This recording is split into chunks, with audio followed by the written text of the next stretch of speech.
All right, welcome back. Welcome back, Christina and Jerry. We have missed you. We hope you had a wonderful time on your journey. They did a tour of national parks, yes. So you might want to see some of their pictures. And I want to say happy birthday to Mariana Stefancic, whose birthday is tomorrow. So, birthday to you, happy birthday to you. Happy birthday, Mariana. Happy birthday to you.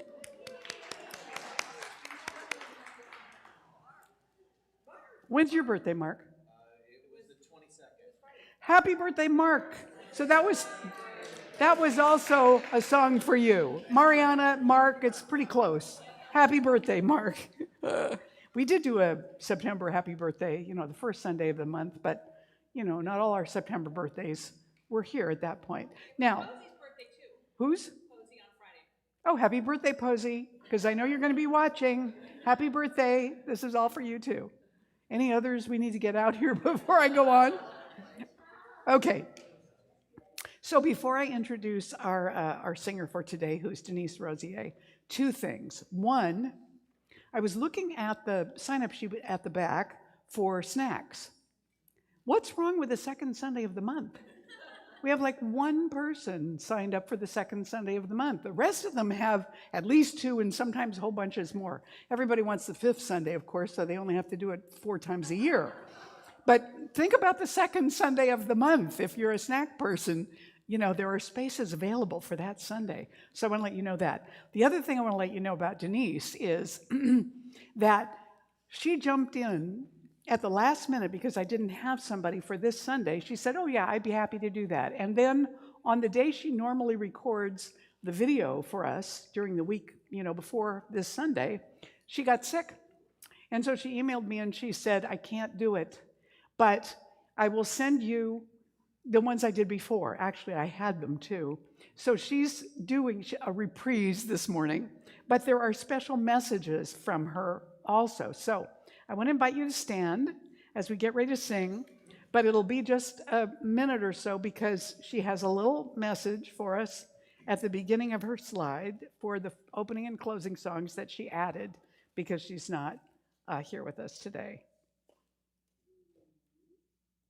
I hope that this finds you rejoicing this Sunday morning, whether you are singing along with me or just holding space for these lyrics. We are creating this morning together. Spirit is alive in us.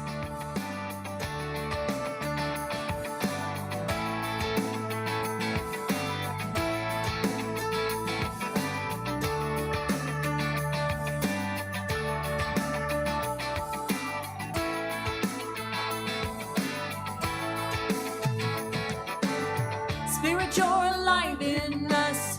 You're alive in us right here. Spirit, you're the light in us, shining bright through us right here. Spirit, you're the love in us, reaching out with every touch. Spirit, you're the voice in us, rising up beyond a hush. Yeah, yeah. We feel it. We feel it.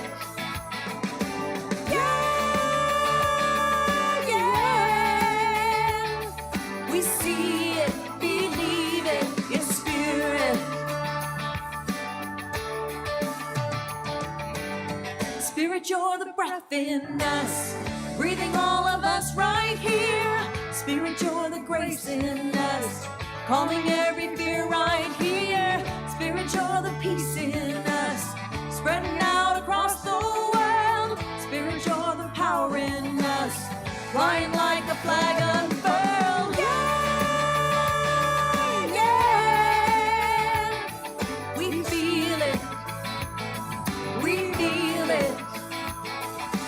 Yeah, yeah. We see it, believe it, in Spirit.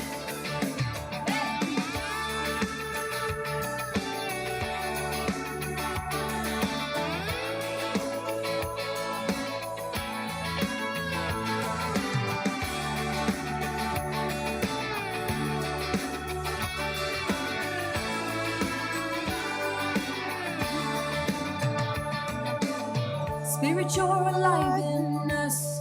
You're alive in us right here. Spirit, you're the light in us, shining bright through us right here. Spirit, you're the love in us, reaching out with every touch. Spirit, you're the voice in us, rising up beyond a hush. Yeah, yeah. We feel it. We feel it. Yeah, yeah. We see it. Believe it. Yeah, yeah. We feel it. We feel it. Reveal it. Yeah,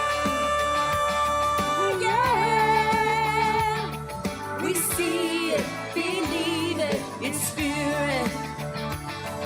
We see it. Believe it. It's spirit. See it. Believe it. It's spirit.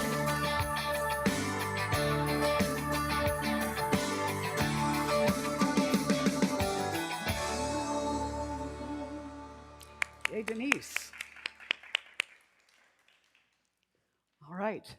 So now it's time for us to begin to move our attention within. We've done all the outward, starting with each other, then raising our voices together, which makes us all present in the space. I hope you were singing at home if you're watching this. And now we're going to go within. So I want to invite, where's Suzanne? Suzanne Dubois, our morning practitioner, to come up and do the opening prayer for us.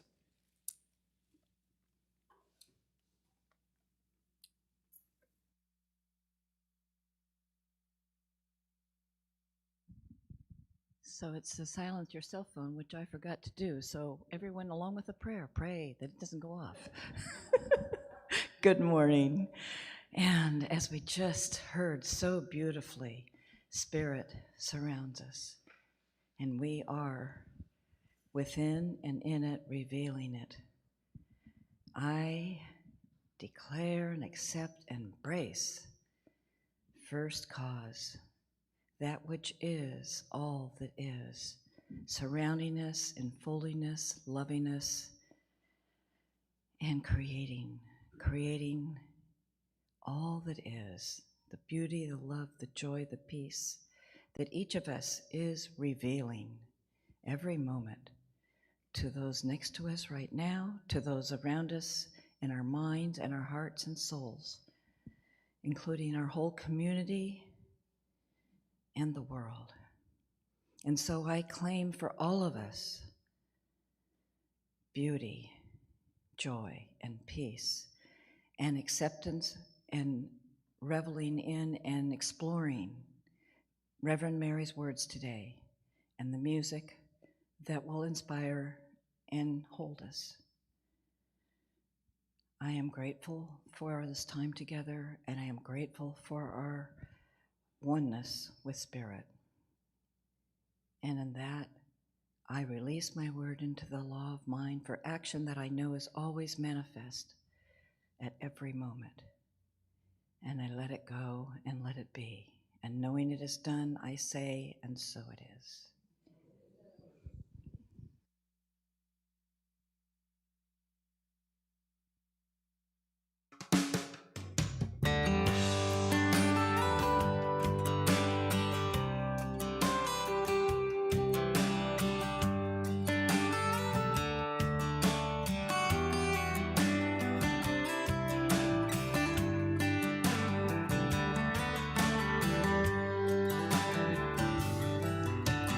I could wear a rainbow in the month of June, put a quote on my car window about the good I wanna do.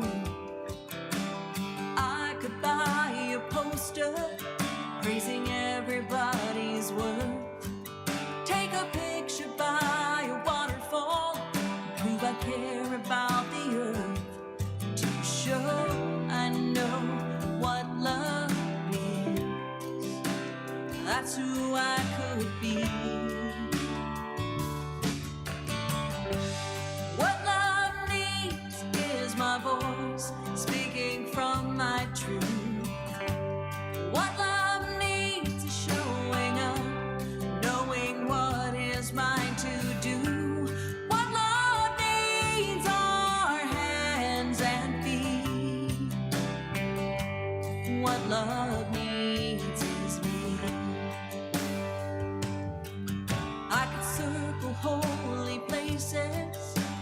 visit when I can. Pin a ribbon on my overcoat, raise another flag. I could cheer the loudest for someone else's work. Tell the youth to go forward, to heal the world of hurt, to show I know how love moves.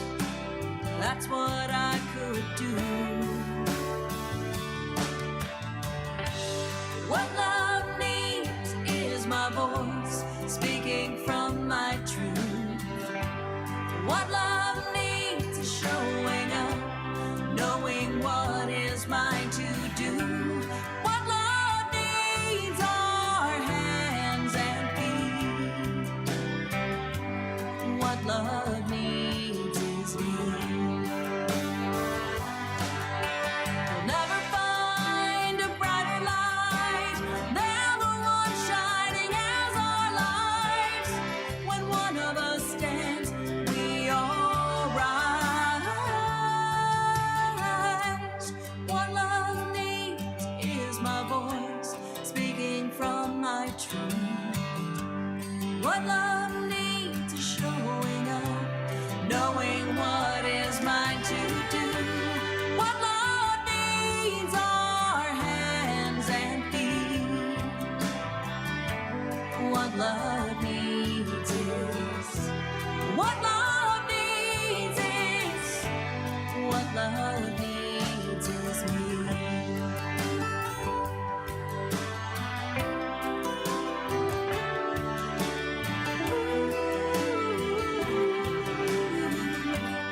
What love needs is me.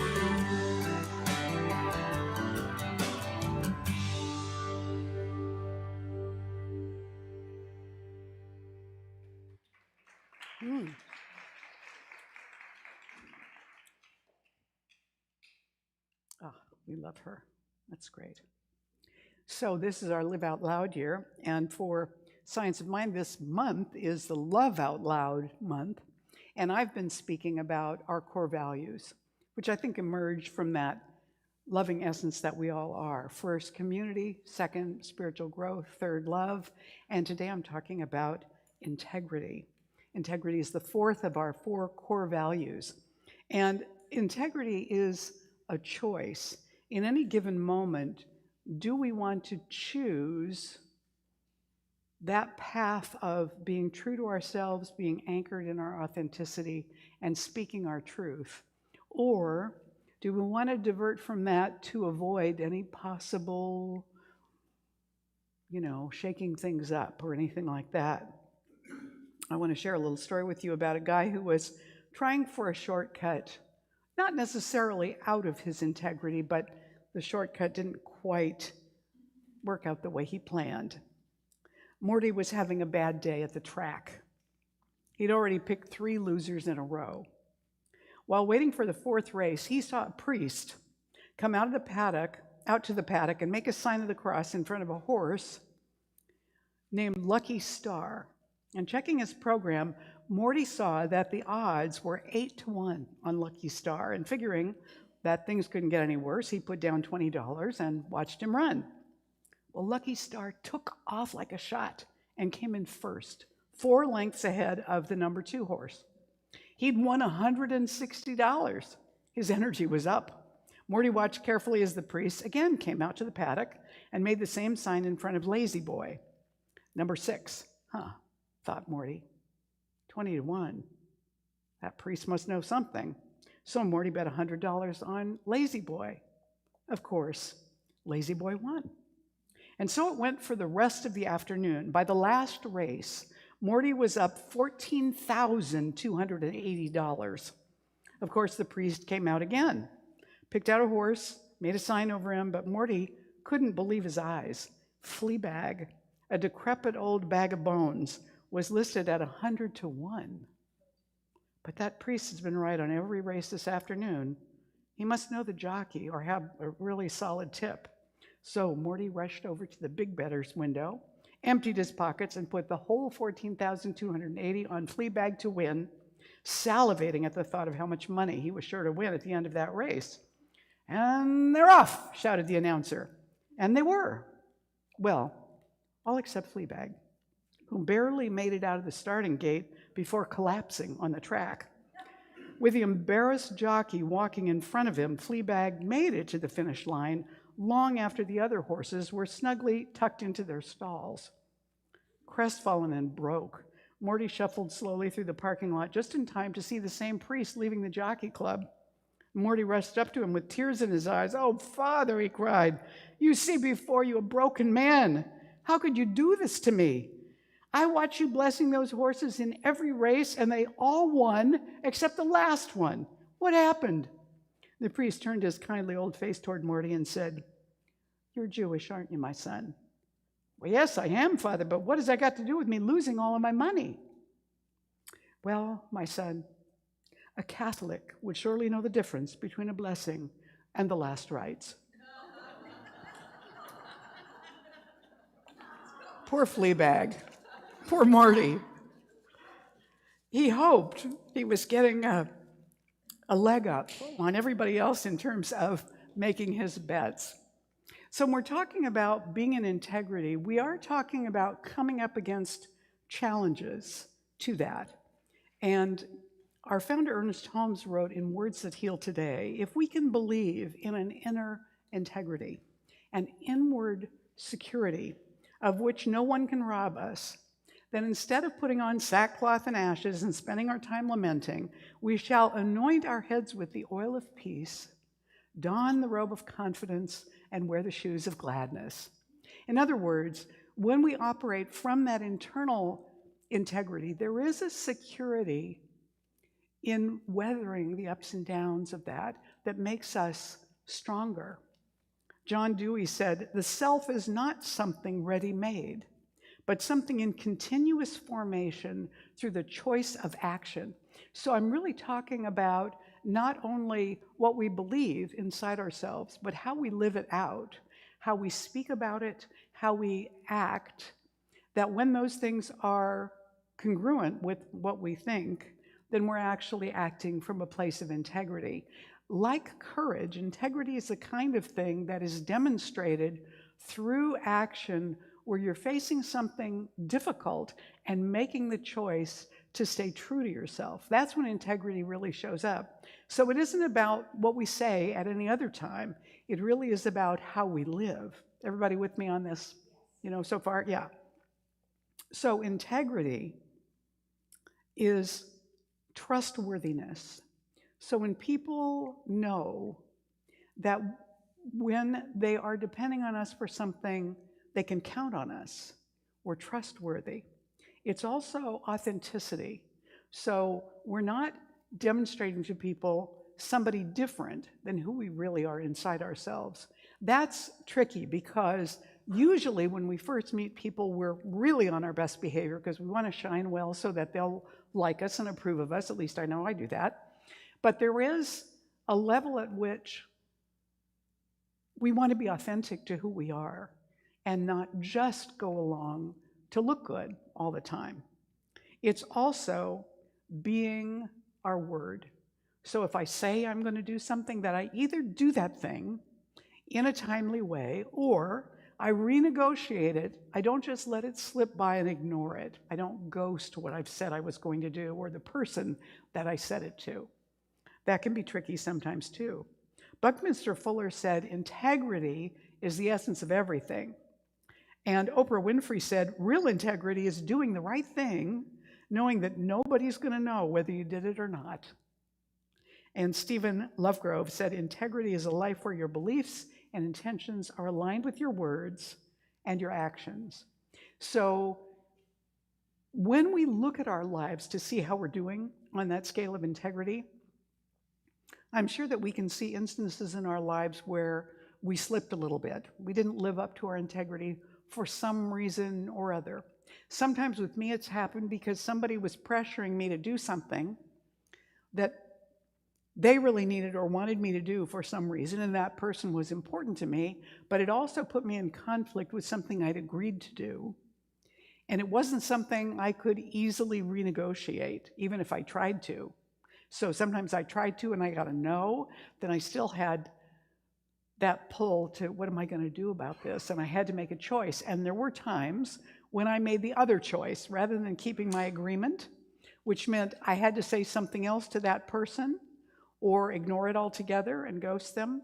Anybody get this experience in your own life? Yeah, I can think of several instances, and I remember them because at the time I knew I was caught between two things, and I felt pulled in both directions, and I made a choice that made somebody else happy, maybe, but I didn't really feel good about, or I felt like it just felt stuck to me. So I made the decision to do what I did, and then it didn't feel right. Do you know what that feels like? That, yeah, ooh, I want to squirm out of this somehow. So that is the experience. And one of the things that has happened that makes me feel that way is when I get self-righteous about somebody or something, and then I get caught being self-righteous or judgmental about somebody or something. So I have, at times, when something came up that seemed important to me, and somebody who was involved said something I didn't quite agree with, rather than going to them and saying, I'm not sure why you said this, I'm feeling uncomfortable about that, because instead of doing that, which would have been the clean way to do it, I went around them and said what I thought to somebody else who had influence but wasn't the person.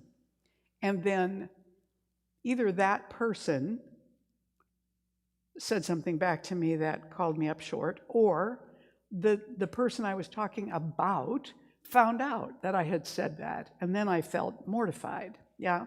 Because I wasn't in alignment with what I actually know is the right way to proceed, rather than doing what I did.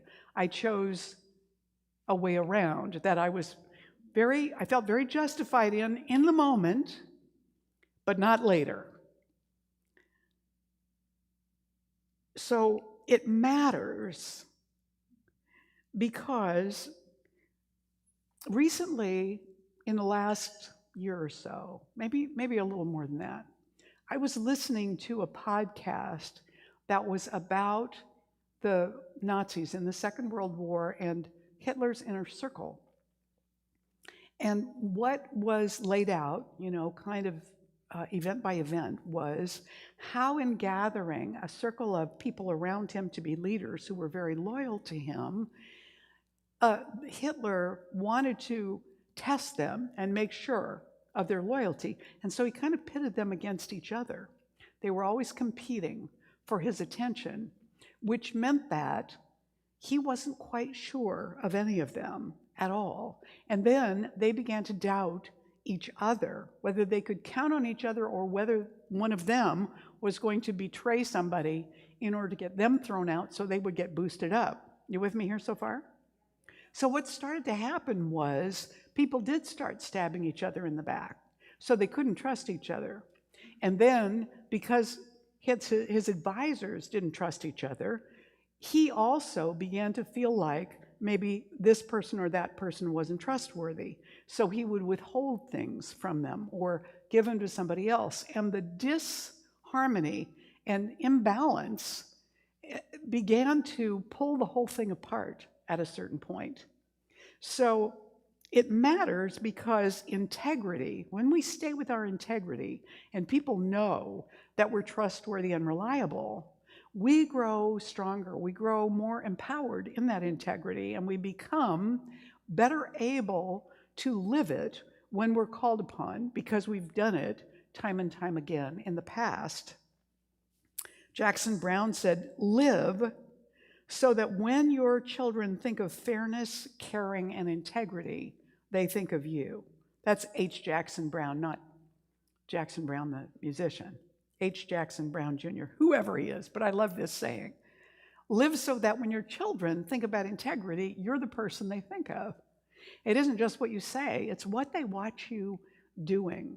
There's a a story about a family where they're all sitting at dinner, right? The parents and the child and the grandfather. And the grandfather is old and kind of shaky, and as he's eating, he's spilling soup all over the place. And so the parents get really irritated with this father. I don't know whether it's the wife's or the husband's. And they take all the silverware away and they just give him a single bowl. And they always give him his food in that, and he has to figure out how to drink it or eat it without any implements. And he has to sit at a separate table because they don't want him messing up the tablecloth, or they don't want to watch him eating or anything like that. And one day, the parents find their son out back carving out a little bowl, using tools to make a little wooden bowl. And they say, "What are you doing?" He says, "Oh, I'm making a bowl for you for when you're old." Caught, right? Not living in a way, he's emulating his parents. And that's what kids do. They watch as much as they listen, even when it doesn't look to us like they're doing either of those things. And so if we want them to have a life of integrity, we need to be the ones where it starts. In the book of Proverbs, it says, "The man of integrity walks securely, but he who takes crooked paths will be found out." So when we're dishonest, what happens is we become more fearful because there are fewer people to trust. We begin to experience loss because people don't respect us. They don't trust us. They don't want to interact with us, or they don't want to be put in a position where they have to depend on us because they're not sure that they can. They know that we don't keep our word. And so we become more fearful because there are fewer people who trust us. We also feel we don't trust them. Is this making sense, what I'm saying? And so Simon Sinek said, trust has two dimensions: competence and integrity. We will forgive mistakes of competence. Mistakes of integrity are harder to overcome. And Warren Buffett said, you're looking for three things generally in a person: intelligence, energy, and integrity. And if they don't have the last one, don't even bother with the first two. I read somewhere else where somebody said, these are the things that you can't teach. You can't, and one of them was integrity. And the advice was, and I don't remember who this was from, said, hire the person who has the things already that you can't teach. The values that you want brought with you into your business or into your work. So we don't want to create, by taking a safe and, or what seems safe in the short run, a safe and easy path. We don't want to take that and then dismantle our lives, really, increase our fear and our sense of loss, decrease our power so that we increase our negative behaviors. It just becomes a spiral going down. We lose more even when we're trying to gain things in the short term. So it is important, and it's important too because no matter who we are or where we are, we represent all the things that we're connected to, and people will associate those things with our behavior. I had somebody on my practitioner body a long time ago who was also in local government in a neighboring county and had told somebody off in a store who knew that person was a practitioner in our church, who contacted me and said, I can't believe, blah, blah, blah, blah, blah. And so I had to figure out a way as the minister to have a conversation with this practitioner about the fact that no matter where you are, people are watching. And if they know you're connected to something, they associate your behavior as reflecting on that group of people. So when people know that you go to Centers for Spiritual Living, if you behave badly, they're going to associate that with us. Now, that's not to say you have to be perfect. I know we can't be perfect all the time. But when we're out in the world, we want to at least live from our values as much as we can. I remember when Amanda and Luke were first in Huntington Beach with me, and Luke was about I don't know, 14, 15 at the time. The three of us were walking down the street in Huntington Beach, past where the high school was, and a car went by that honked. And Luke and I both turned and waved and smiled immediately. And then as we walked on, Amanda said, "Who was that?" And we both said, "No idea." But it might have been somebody from church. And so just in case, we want to respond to that. We don't want to ignore that person. And it was like, she was kind of like, oh my God, how have I gotten myself into? So that trying to live according to our principles all the time, not just when we're doing our work, becomes important. We all heard about Lauren Boebert's unfortunate experience with Beetlejuice probably this past week or so, and how that went all over the country, probably all over the world, because it wasn't behavior people expected of their representative. It was in Colorado. So it takes, it's like Simon Sinek says, when mistakes of integrity show up, they're harder to overcome. And the more visible you are, the harder those things can be to overcome. Not that we don't fall short or can't fall short, because we do and we will. But somehow we have to be able to respond to those things in a way that inspires or helps to rebuild the confidence that we've lost. So when we want to become more trustworthy, one of the things we find that's so important, and this shows up in every spiritual tradition, the idea that our word is powerful. And it isn't just what we say, it's also how we live. But first of all, the words that we speak, which are a reflection of whatever we're thinking. For example, Don Miguel Ruiz said, "Be impeccable with your word. Speak with integrity. Say only what you mean. Avoid using the word to speak against yourself or to gossip about others. Use the power of your word in the direction of truth and love." So we want to be accountable for what we do or what we say. And so that means we're paying attention. We're listening to what we're thinking so that we can intervene when our thinking is, going off into the weeds, and watch what comes out of our mouths. There are times when we've said something, we need to be able to say, "Ooh, I don't think I want to go along with what I just said, so let's set that aside." We also want to reduce our defensiveness when we do get called on it, because people who love us will sometimes call us on it, or people who really don't love us will sometimes call us on it. And in either case, they have a point. The minute we feel defensive, we know that somebody's touched a nerve, which means that there's some grain of truth in there that we maybe need to look at. Emma Curtis Hopkins, who was the third of the three major influences on Ernest Holmes that we've been studying about in our Roots class recently, now I can't remember what the example was I was going to give now that I've explained who she is. Well, it'll come back if it's important. We want to learn from our mistakes as well as reduce defensiveness. Oh, I remember what it was. She said, when somebody comes to you with a criticism, listen to them carefully. It is a divine message coming to you, and it's something to pay attention to.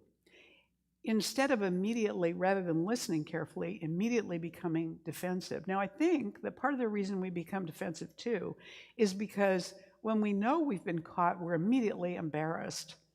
And we don't want to take that on. It doesn't feel good to be embarrassed or humiliated or feel bad about ourselves in that moment. So we generally try and push it away, and that's defensiveness. But if we can stand in our discomfort and listen and ask questions and meet it or respond to it, while we're being accountable, we might gain even more from that conversation. So we want to learn from our mistakes, not just keep on doing the same stuff that got us into trouble in the first place. And of course, we want to keep our word. Zig Ziglar said, integrity gives you real freedom because you have nothing to fear since you have nothing to hide, right? And Lynn Twist tells this story about integrity. She said in Fundraising from the Heart, she said, the integrity of the donors, the investors' relationship to their contribution is what gives the contribution power. I want to think about this when we're blessing our offering. Let me say that again.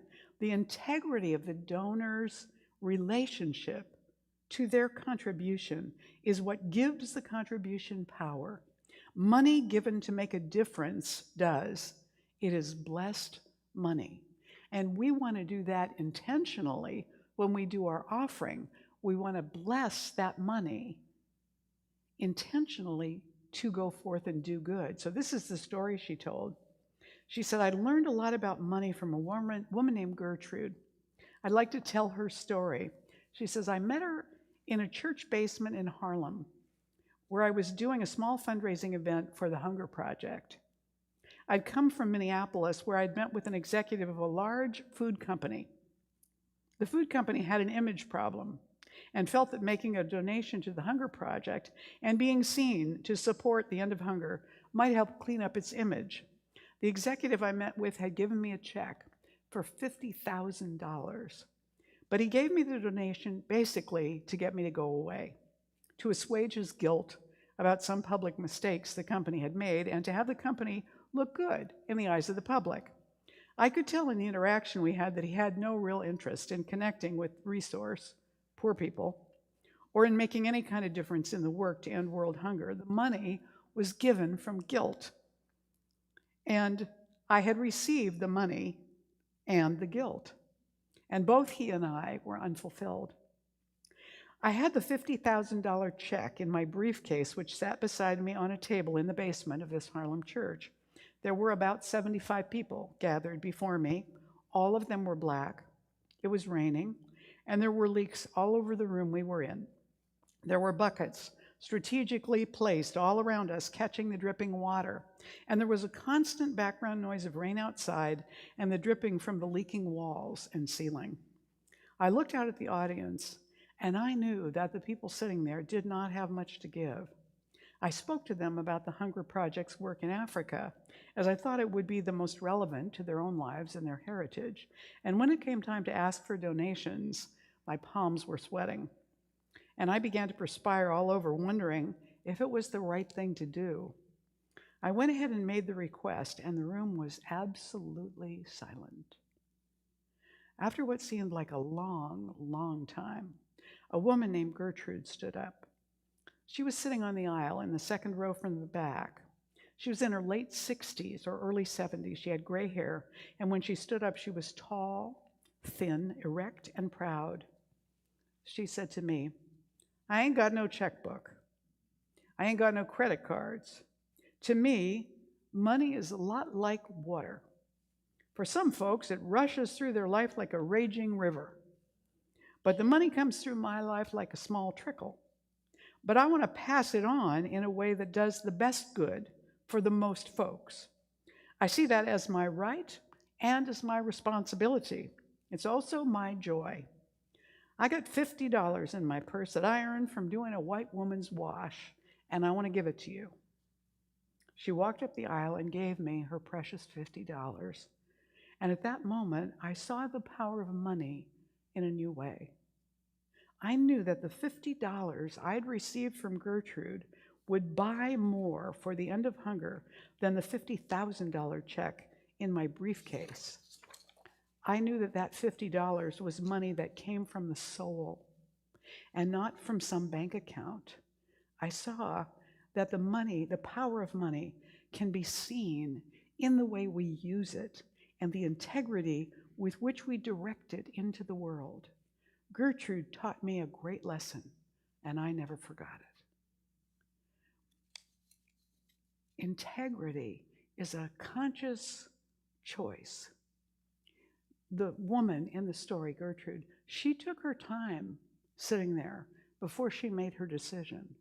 It may have been that she was feeling nervous about that $50. What would she use it for? What did she need it for? When she considered what had been said and made her decision. That was a powerful moment for everybody in the room, whether they agreed with her choice or not, whether they agreed with the presentation or not. Just seeing somebody stand up and make that statement has an effect on everybody who listens to it. So for us today, it seems to me extremely important that we have Gertrude's example and Lynn Twist's words in front of us to remind us that our actions and the energy that goes with them has power. It doesn't matter if it's giving money or if we're interacting in some other way. When we give it from that deep place of soul, it brings forth a ring of truth and a power of blessing then to everybody who experiences it. Namaste. Thank you. So let's take a moment to anchor that inside ourselves, all right?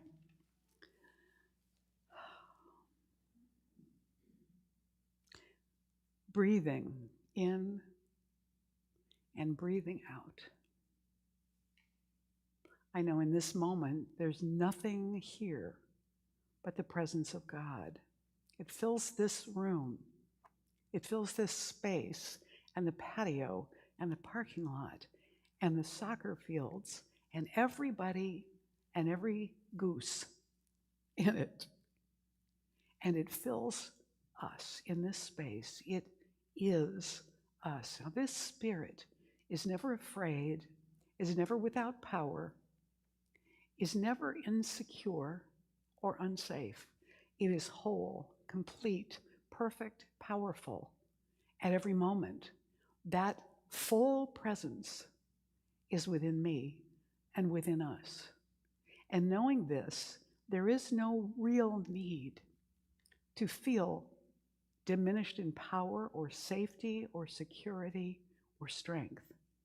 Right here and now, I recognize that every single one of us in this room is a perfect manifestation of the divine presence and all of the integrity that is integral to the creation and to the divine mystery is in us in this very moment. Turning to it now, we open the inner doors to allow that integrity to empower us, to lift us up to a place beyond fear, to allow us to stand and speak and act from our soul truth, and to know that we are strengthened and encouraged and empowered even more every moment from that place. I'm deeply grateful to the creative law that moves this into physical experience and expression. I'm deeply grateful for knowing this truth that God is all there is. And all that remains is to let go of this prayer, to send it into the law with gratitude and let it be. And so I do, and so it is. I invite you to stand and join me now in today's affirmation. This is a long one. I was a little wordy when I put this together. Truth has a higher vibration than lies, and because of this, it always prevails in the infinite. I am willing to be accountable for my best and worst actions. Forgiveness and restoration are always available in God. I realign with my integrity whenever I feel afraid of what's next, and I choose the high road instead of lies. And so it is. You may be seated. I want to invite our ushers to come up front now and prepare to receive the offering.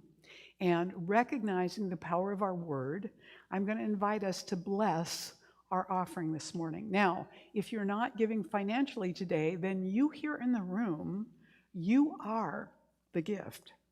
Your very presence is the gift, and you online who are watching are the gift.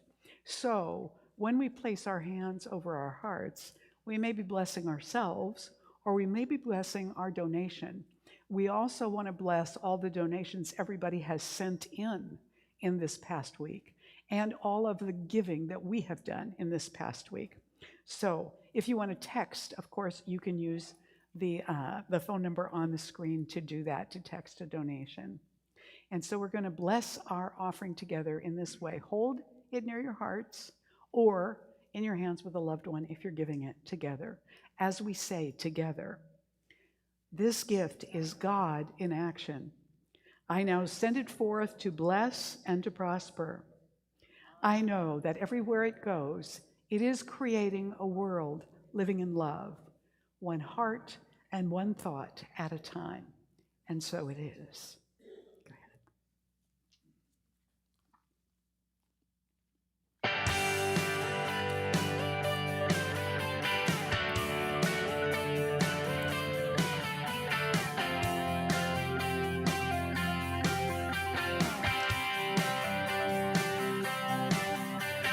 Have you seen the way a pebble skips across a lake with a ripple every time it touches down?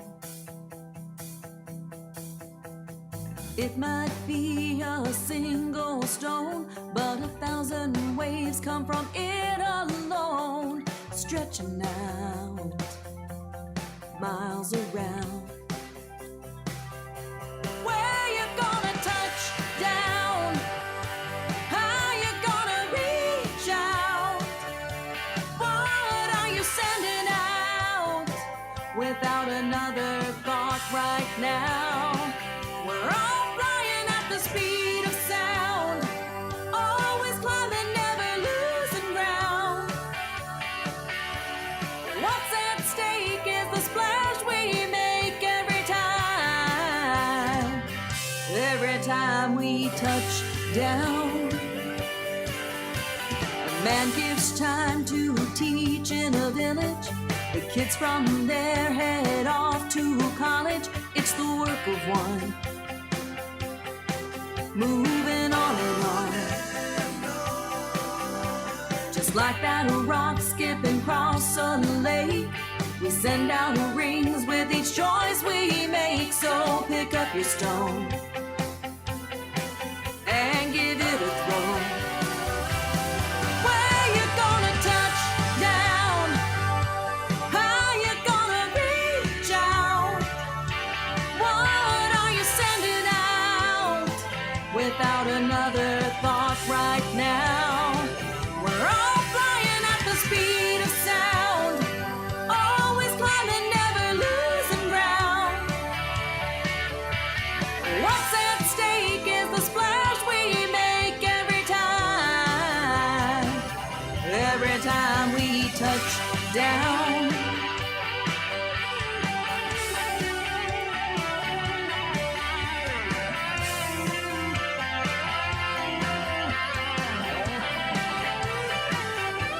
Where you gonna touch down? How you gonna reach out? What are you sending out without another thought right now? We're all flying at the speed of sound, always climbing, never losing ground.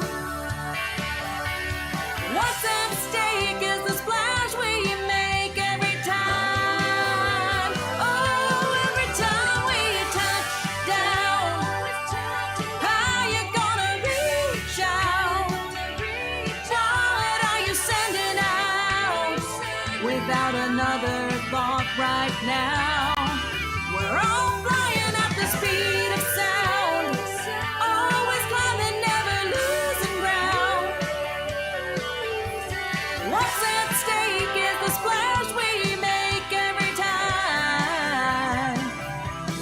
time we touch down.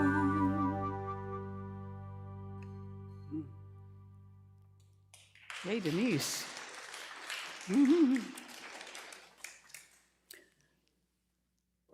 Well, now I understand why Denise didn't need to do music for us again.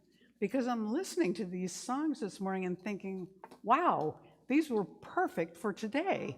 It's like the universe decided, good, Denise is doing it. She doesn't need to do it all again because you've already got the music that's perfect for this morning, and here it is. And wow, thank you. That was fabulous. I'm thrilled. I'm delighted. Oh, I got to receive the offering. Okay. Excuse me. I just was so overwhelmed, I had to say that. So all of us together as Golden Gate Center for Spiritual Living do, on behalf of Golden Gate, receive this offering. And we do consciously send it out into the world to make a difference, a blessing in people's courage to stand in their truth.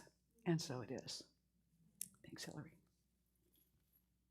Okay, now we can actually go on. If you are here with us for the very first time this morning, I want to direct your attention to the table at the back right here. On that table, there are all kinds of bits of information for you, and also there are welcome packets with a blue card inside. We invite you to fill this out and turn it in back there. And if you do that, Galen will give you a little book that is our gift to you as a thank you for being here and as an invitation to be back with us. We would love to welcome you to be with us at any time. And if this is your first Sunday with us online, drop me an email or drop the office an email at ggcsl@ggcsl.org, and we'll mail you one of these little books if it's your first Sunday online with us. Also, I want to say a special thank you to everybody who helped create this morning, set it up, get it ready for us, and make it comfortable and beautiful. Let's give a hand to everybody who was involved this morning. And also, I want to let you know that the backdrop to Leslie's altar this morning was sent to her through the mail from one of our other practitioners, Marilyn Letzos, who's out of town several months of the year. She sent that to Leslie specifically for the altar. So thank you, Marilyn. We hope you get to see this, and we can thank you for your generosity. We do have our service coming up at the San Francisco Marin Food Bank on October 10th from noon to 2. And there are some spaces available to help with that 2-hour volunteering, to just help pack some food. So what happens is we go to the warehouse in San Rafael, it gets packed there, and then it gets shipped out to various distribution points that are near people's homes. If you'd like to do that, you don't even have to go through this trouble to contact Ellen, because she's right here. So if you talk to Ellen giveaways, so they know which one you are. You talk to Ellen this morning, she will add you to the list so that we know that you're going to be there on October 10th. And she needs the signups by October 3rd so that the food bank can know. Also, the Sacred Grieving Workshop with Leslie and Lori Greer, Leslie Giannetti and Lori Greer, both licensed practitioners with us here. That is coming up on October 15th from 1 to 3 p.m. And it's going to be at the Sunrise Center, which is just down the street here from 1 to 3. And you can sign up at the activity table here at the back. This is an opportunity for people who have lost either someone or something or some experience important in your lives, and you're feeling that sense of loss. This is an opportunity to be in a safe space, a confidential space, where you can be helped, listened to, maybe guided through some simple processes, depending on what the group needs. So you can talk to Leslie this morning if you want to know more about that. Leslie, would you stand up and give a wave so they know which one you are? And we would be happy to have you participate in that. And lastly, this week's meditation is a guided meditation at 7:15 on Wednesday evening on Zoom. You can always find your way there. Actually, probably the easiest way to access that is on the home page of our website. If you scroll down, you'll see upcoming events. And usually this coming up Wednesday's meditation is right there. If you click on that, it will take you to the page where the link is, the Zoom link, and you can just click that and it'll bring you right to the meeting. That's the easiest shortcut I know of. Otherwise, access it through the calendar. All right. Now, I'd like to invite the practitioners to surround the room. I want to remind you, as I've said this morning, how important our word is. So when we speak our word in prayer out loud, for a person or a situation, for another person or ourselves. There's power in that, and the more we do that, the more powerful our word becomes. And there's also a place on the table over here, the practitioner table, to write down if you want to receive a prayer request and to make a prayer request, or to stop by the people that are serving at the table this morning and ask them for a prayer. That's always available as well. So we're going to do what we call a chamber of prayer this morning, where all of these practitioners and I are going to pray at the same time, but not in unison in terms of saying the same things. So the prayers will wash over you and splash over into the practitioners on either side and for me up here. And what we want to do, even as for those of us who are praying, is to allow the good to come in as well as to flow out. So I invite you to close your eyes with us as we begin.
And so it is. And now I invite you to stand and join us for the closing blessing and song. This we speak together. And if you want to take hands with people around you, you're welcome to do that, but you don't have to. We're all still being, careful. So do what the Spirit moves you to do as we say this together. I now walk so that whoever walks beside me dwells in the presence of God, and whoever places a hand in mine is lifted, and whoever thinks of me is illumined with God consciousness, for spirit and all people and I are one eternally, and so it is. And once again, she's got a little message for us here before the final song, just wishing us good week as we go off into our week this week. And then she's going to lead us in beautiful, powerful, bountiful. We are beautiful, bountiful, and powerful.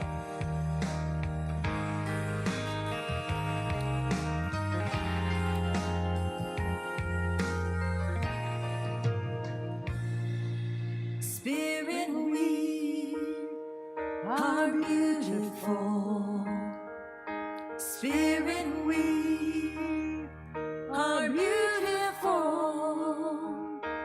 Here in the light that surrounds us, we are beautiful. Spirit, we are powerful. Spirit, we are powerful. Trusting in the mind that guides us, we are powerful. Spirit, we are bountiful. Spirit, we are bountiful.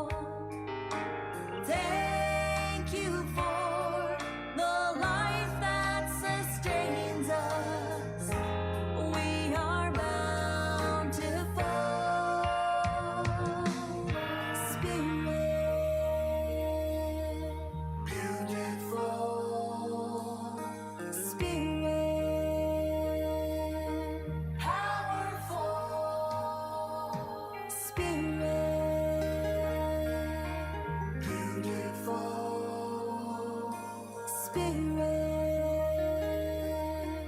bountiful.